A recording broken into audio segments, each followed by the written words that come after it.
As a restaurant owner, how do you decide, how to price your menu items?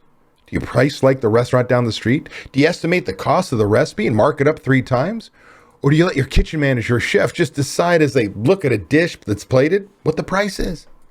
If you follow any of these pricing strategies, stop now and watch this video. Hey there, Restaurant Pro. This is Dave Scott Peters, restaurant expert, coach, and creator of the Restaurant Prosperity Formula. And today we're going to go bust the menu pricing myths too many restaurants fall victim to. Now let's talk menu pricing.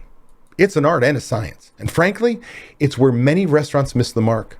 You might think you're doing it right, but if your strategy involves looking over your shoulder at the competitors or playing a guessing game of what your cost might be, it's time for a wake-up call. You see, in the restaurant business, pricing isn't just about covering the costs or matching the eatery next door. It's about understanding the value of what you have to offer, the dynamics of your market, and most importantly, the science behind your menu. That's why today we're diving deep into 2 game-changing tools: menu mix and recipe costing cards. These aren't just tools. They're a roadmap to profitability. A well-executed menu mix analysis paired with precise recipe costing cards can transform your menu from a simple list of dishes to a strategic asset that drives your restaurant's success. First up, let's talk menu mix. Understanding your menu mix means knowing, not just what sells, but what brings in the most profit. It's about making informed decisions on what stays, what goes, and what price gets adjustments. Next are recipe costing cards. This isn't just a rough estimate about knowing, what something costs, but you need to know it to the cent. Like what each dish costs you that you make. It's the foundation of your pricing strategy, ensuring every item in your menu contributes to your bottom line. Together, these tools empower you to make pricing decisions based on data, not just guesswork. This allows you to craft a menu that delights your customers and ensures your restaurant thrives financially. Now, I know this might sound, a bit daunting, but don't worry. I'm here to break it down for you, step by step. Let's dive into the nuts and bolts of how implementing these tools effectively in your restaurant can make a huge change. So are you ready to take control of your menu and drive your restaurant towards greater profitability? Then let's get started. I'm going to share my monitor with you here, and I'm going to walk you through each one of the columns and what data we have. Well, we're going to start with a row for that matter, and we've got our date range, beginning and ending of what is a product mix. Now, what do I mean by product mix? Product mix is your P-mix report, your velocity report, your item-by-item sales mix report, your daily sales report. Doesn't matter what your POS system calls it. It's every item that got sold on a daily basis, what your customers actually purchased. See, when you have your P-mix, you have the power to know what your food cost should be. For instance, we're going to get away from what? Recipe costing cards? No, the opposite. Guessing. See, many of you have what? You have heard on the internet, seen a speaker, read a news article that the National Restaurant Association says that your food cost should run 33%. That's a national average. Are you average? It's a bullshit wrong number. No one should be pricing 34%, 33%, 34%. Don't give a rat's ass. What's the difference between 1%? Right? It's 3 times markup. No. You will have items on your menu that you cannot price high enough. And you're going to lose your shirt. And you're going to have items that, if you priced it there, you're giving up profitability because everybody down the street is, they're even charging more. So you can't leave it to that. You can't estimate, generally I know what the protein costs and I generally know what the side dish is. Well, you generally aren't making money. You can't allow your kitchen professionals to guess. We are an industry of pennies. Pennies. So if we're guessing, you're losing money. You understand? I've got to have my POS system. And why? Because what I'm about to show you when I go back to the monitor is there's something called a weighted average. To know what your food cost should be, you're going to need your product mix, accurate update recipe costing cards, and what you sell the item for before discounts. The way I look at it is called a weighted average. I could have 2 items on my menu. One item has a 99% food cost and one has a 1% food cost. And in a calendar month, I'm going to say, in this case, a date range of 30 days, I'm going to sell 100 items. 99 at 1% and 1 at 99%. What's my food cost going to be? 1%. The next month, same menu, I sell 100 items, 99 at 99% food cost and 1 at 1%. What's my food cost going to be? 99%. You see, you've got to know what your items cost you.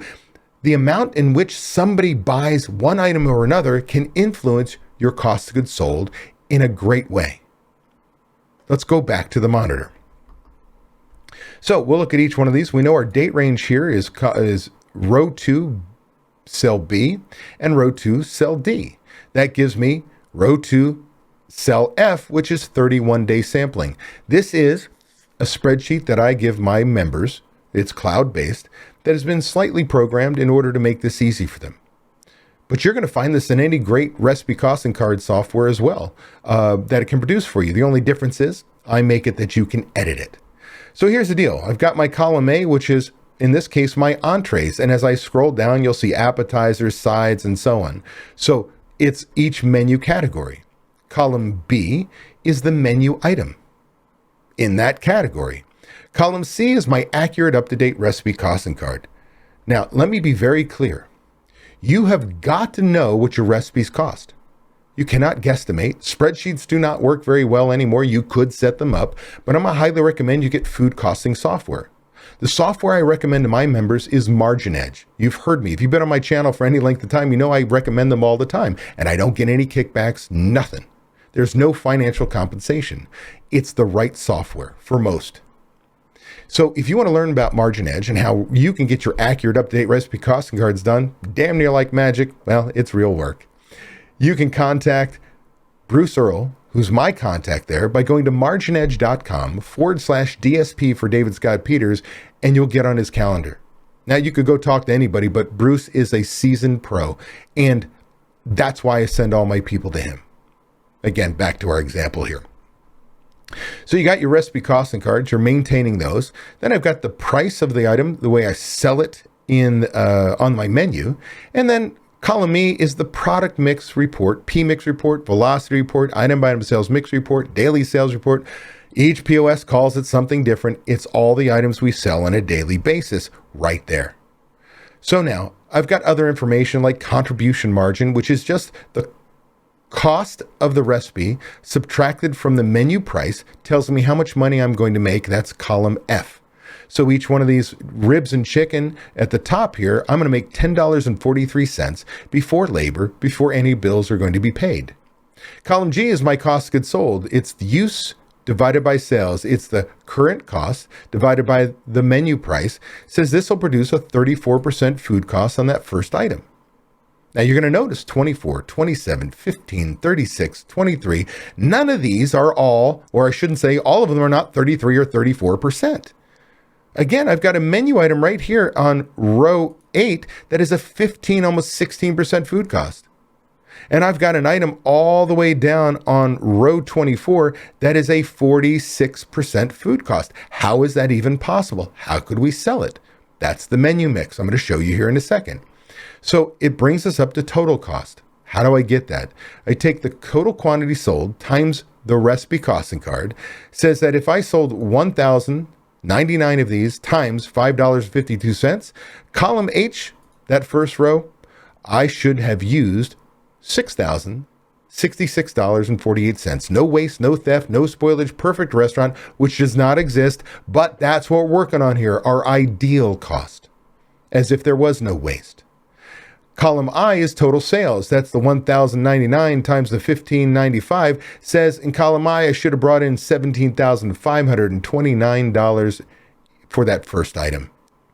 Use divided by sales, total cost divided by total sales, produces the same 34.61% food cost in column G at that top row. We've got other things like our total contribution margin, which is 1,099 times $10.43. I should make, in this case, $11,462.57 on the first item on there. Percentage of group is just what percent of those items I sell in that group. In this case, entrees, 8.97%. In column L is total menu. And then my favorite is column M, how many I sell a day. Now, here's the deal. When we start looking at this data, we can start analyzing what's going to make a difference. Watch, let's go back to the screen here. So when I look at this column G, 34%, 24, 26, remember the 99%? Remember the 1% food cost item? Based on what I sell the most of to the least, the things I sell the most of will have a more dramatic impact. But what I have here is the easiest way to do it is column H. Here's what my total cost is for each one of these items. I total up this whole section and I come up with $18,117.12. If I had no waste, no theft, no spoilage, perfect restaurant, that's what we would use in product. Then the same is true if I total up what I should have brought in sales, in this case, $62,864.55. If I then take use, 18,000, divided by sales, 62.8, it says that here, row 27, column G, all the way down here, 28.82%. This menu section will produce a 28.82% food cost. Notice again, 34%. 15%, 32%, 36, 45.58% food cost.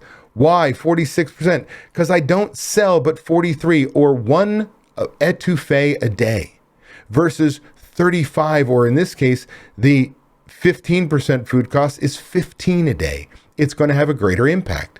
And then as we go through each one of these sections, 30% food cost and 16% food cost and 29%, and I go all the way down to the bottom, we have 28% food cost. This is after engineering. When I started this project, it was a 29%. Because what I could do is, as I come back up here all the way to the top, I could reduce the cost, changing my profitability. I could increase the price, changing my profitability. I could get rid of losing items, changing my profitability. I could add a new item and move some customers to it. See, I can have incredible power to make change in my business. I'm not just going to price like the guy down the street. I'm not going to let somebody guesstimate what my costs are and what we should charge. I'm going to be on a path to accurate, up-to-date recipe costing cards maintained on a daily basis by simply having software taking a picture of my invoice, uploading it into the cloud, and like magic, my recipe cards are up to date. My next inventory is up to date. My next order is up to date. Yes, it may take some effort to get there, but afterwards it's like spinning a basketball. It takes all this effort to get it going, and then eventually you just tap, tap, tap. You already have the point of sale system. You already have what in most restaurants is the most expensive cash register you could ever purchase, not knowing that the data inside of it is the most powerful piece of equipment you'll ever spend money on in your restaurant. That it's so important because, as you can see with Menu Mix, you can take control of your menu pricing strategy by looking at each item and what they sell, understand the market, what it will bear, by making sure you provide great service and great product that you make pricey relevant. If you want to take control of your restaurant, make the money you deserve, you need to start going down the path of not pricing your menu, guessing, or following any of the myths that are out there. You need to follow the data, the science. Accurate, up-to-date recipe costing cards, your menu mix, and what you sell them for, and you'll be on a path to profitability. Be sure to join me live every Friday at 8 a.m. Pacific time on YouTube, travel schedule permitting, where I'll get you pumped about the upcoming weekend, get you excited about crushing your goals and finding the motivation to be best you possible. Plus, I'll answer your burning questions live.